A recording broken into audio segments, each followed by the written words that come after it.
उरणाचे digital बातमीपत्र।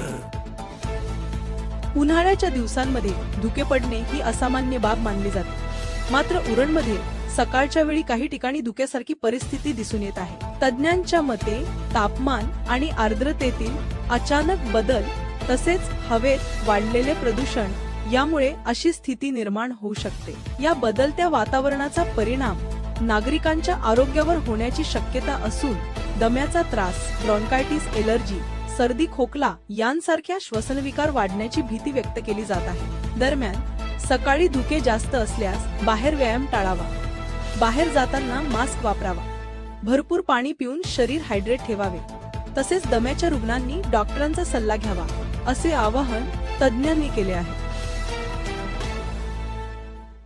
Good morning मित्रांनो, आपण मागच्या 2 दिवसांपासून बघताय उरण आणि नवी मुंबई परिसरामध्ये धुक्याची चादर पसरलेली आहे आणि या वातावरणातील बदलावाला सध्या कारणीभूत आहे ते म्हणजे सध्याचे आपले वातावरणातील बदल, वाढतं तापमान आणि प्रदूषण।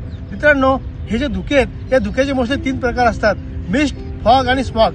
मिस्ट म्हणजे ज्या धुक्यामध्ये तुम्हाला पुढचं क्लिअर दिसते, फॉग म्हणजे धुक्यामध्ये तुम्हाला पुढचं क्लिअर दिसत नाही, आणि स्मॉग म्हणजे ज्या धुक्यामध्ये धूळकण किंवा प्रदूषण मिक्स असते। तर एकंदरीत अशा सगळ्या वातावरणामुळे सध्या लोकांच्या आरोग्यावर खूप मोठा हा परिणाम होत आहे। ज्या लोकांना श्वसनाचे आजार आहे, ज्या लोकांना दमा आहे, ज्या लोकांना ॲलर्जीचे त्रास आहे, अशा लोकांना या वातावरणापासून खूप जास्त धोका आहे। मित्रांनो, सध्या मी बघत आहे की अशा वातावरणात लोकांना सर्दी, ताप, घशादुखी असे आजार बळावत चाललेले आहे आणि किती चांगले औषध देऊन लोकांचा खोकला आणि घशादुखी बरेच काळ चालते, त्यांना बरेच काळ औषधी घ्यावी लागते, तरी ते ठीक होत नाहीये। त्यामुळं सर्वांनी ह्या अशा वातावरणामध्ये स्वतःच्या आरोग्याची विशेष काळजी घेतली पाहिजे। तुम्ही बाहेर पडत असताना तुम्ही रुमाल आणि मास्कचा वापर केला पाहिजे। बाहेरून आल्यानंतर तुम्ही वेळोवेळी गरम पाणी किंवा स्टीम याचा वापर केला पाहिजे। ज्यावेळेस तुम्ही अशा वातावरणात बाहेर असता त्यावेळेस या वातावरणातील जंतू किंवा संसर्गजन्य विषाणू तुमच्या घशामध्ये येऊन बसतात, पण ते बऱ्याच काळ त्या घशामध्ये राहतात। पण अशा वेळेस तुम्ही जर स्टीम किंवा गरम पाणी जर घेतलं तर ते जंतू तिथेच मरतात, तुमच्या श्वसनालयाकडे जात नाहीये आणि पुढचा प्रादुर्भाव किंवा धोका तुम्हाला टाळता येतो। त्यामुळे मित्रांनो, ह्या सगळ्या गोष्टीपासून वाचत असेल तर आरोग्याची नीट काळजी घ्या, अशा वातावरणापासून स्वतःला सुरक्षित ठेवा आणि सांगितलेल्या गोष्टी फॉलो करा आणि फिट राहा। थँक्यू।